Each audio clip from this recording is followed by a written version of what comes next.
ফ্যাসিবাদী যন্ত্রণাদায়ক শাসনের মধ্য দিয়ে জীবন অতিবাহিত করেছে। বাংলাদেশে এমন ধরনের একটা পরিবেশ তৈরি করা হয়েছিল যে বাংলাদেশে নির্বাচনের প্রয়োজন ছিল না, যে বাংলাদেশে সুশাসনের প্রয়োজন ছিল না, যে বাংলাদেশে কোনো জবাবদিহিতা ছিল না, যে বাংলাদেশটাকে লুটে পুটে অর্থ পাচার করে বাংলাদেশ রাষ্ট্রটিকে খাতের কিনারায় নিয়ে গিয়ে দাঁড় করানো হয়েছিল। বাংলাদেশের যখন ইলেকশন ব্যবস্থাকে ধ্বংস করা হলো, বিচার ব্যবস্থাকে ধ্বংস করা হলো, সবকিছুকে কুক্ষিগত করে একটা ফেসিবাদ কায়েম করা হলো, তখন আমরা যারা রাজপথে আন্দোলন সংগ্রাম করেছিলাম, আমাদের আন্দোলনের একই সাথে দুইটা উদ্দেশ্য ছিল। এক, আওয়ামী লীগের শাসন থেকে মুক্তি লাভ করা। দুই, আওয়ামী লীগ যে কায়দায় শাসন করেছে সেই কায়দার শাসন থেকে বাংলাদেশ রাষ্ট্রটিকে মুক্ত করা। এবং সে কারণে 24 অভ্যুত্থানের আগেও বাংলাদেশে যারা বিরোধী দলীয় রাজনীতি করেছেন তারা সকলে রাষ্ট্র সংস্কারের আলাপে সম্মত হয়েছিলেন। সেই আলাপটা তখন বিএনপিও করেছিল, বর্তমান সরকারি দল।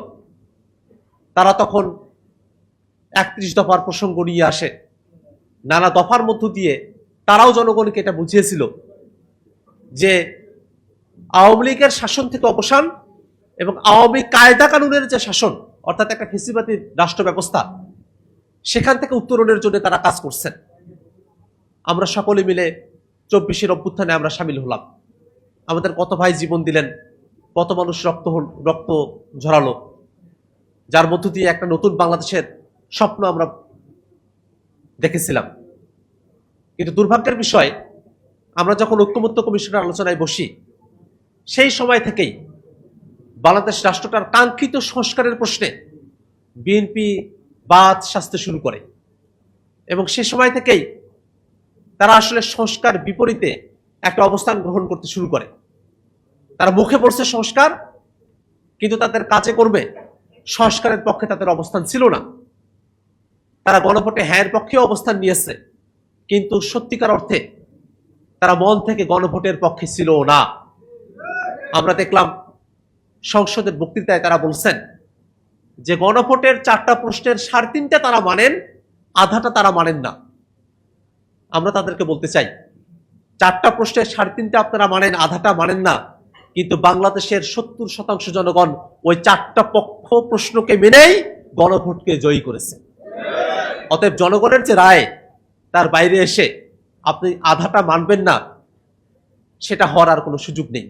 এবং কোন আধাটা আপনারা মানবেন না, যার মধ্য দিয়ে বাংলাদেশ রাষ্ট্রটার কাঙ্ক্ষিত সংস্কার হবে, সে আধাটা আপনারা মানবেন না। ভোটের পিয়ার অনুযায়ী উচ্চকক্ষ হবে, সেটা আপনারা মানবেন না।